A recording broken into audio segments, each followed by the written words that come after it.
I met my husband Bradley when I was 14 in our French class. He was a sophomore who sat in front of me and always turned around and smiled. We became instant good friends. I've always felt secure and safe around him and could always talk to him about anything. He would always tell me, "One day I'm going to marry you." Fast forward a couple years and Bradley was deciding on colleges in sociology class. I knew I was going to miss him. He was looking at William & Mary in West Point that day. He asked me what I thought. I knew then he would be the perfect role model in the Army, and he would do well there. In my mind, I was somewhat sad to say it, but I knew it to be true. I asked him years later why he wanted to join the Army. One reason was because of the tragic Tuesday on 9/11, and the other was he thought as a citizen it would be his duty to serve his country. Now he says it's to protect me, and he fights for the people he cares about so he can be safe here. The day he left for West Point, we sat on my front steps outside and tried to say goodbye for about 2 hours. It was so hard to see him go. We had stayed in touch for the next couple years and reconnected the summer before his first year. He was home for about a week, and I saw him most of the time for about 6 days. We both knew this was a journey we wanted to begin with each other. I had never been so sure about anything in my life.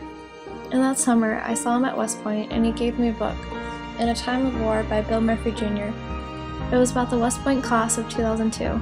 You can imagine what the significance was about that class.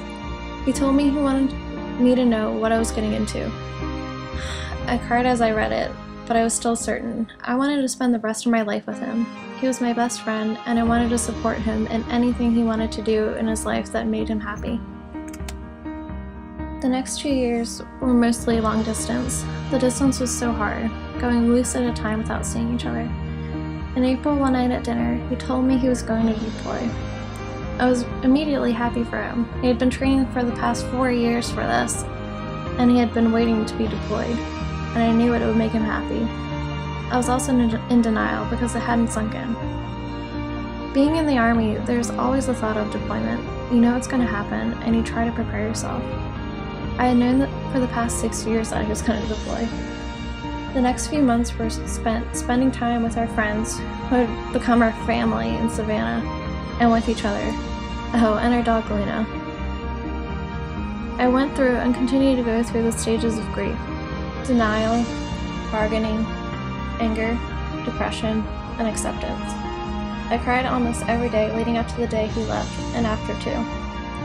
I would even cry if we had an argument, and he would ask, "Why are you crying?" And I would reply, "Because pretty soon you won't be here to argue with me in person." His smile, his quirks, everything made me cry. The day he deployed, I hadn't shed a tear until he hugged me goodbye.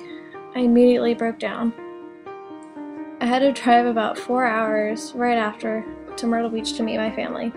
I listened to a book on tape and zoned out. I felt so numb. It was great to see my family, but Bradley was all I could think about. For the first couple of weeks, people really weren't sure how to act around me or what they could say or not say. I told them that my emotions will be unpredictable. I even cried when someone said, "Hi, how are you?" It has been 3 months this weekend since I said goodbye to Bradley. I've had good days and bad days, sometimes really bad days. Luckily, I have the loving support of my friends and family. A few of them especially have helped me through this. My father-in-law and mother-in-law, Gary and Christine, and I have made a great effort to stay in touch. They're also dealing with a loved one being deployed. I love the nights when I can go out to dinner with them and we talk about Bradley for hours. I think it helps us all. My mom has been really supportive with our late night talks, and my dad always seems to know when I really need a hug.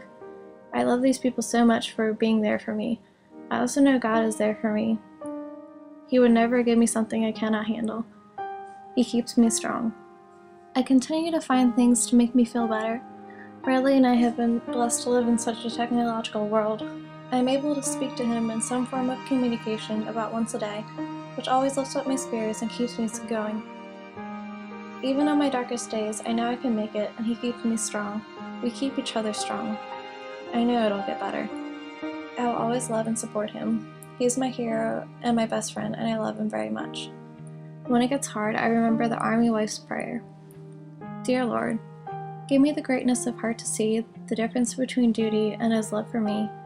Give me understanding that I may know when duty calls him, he must go. Give me the task to do each day, to fill the time when he's away.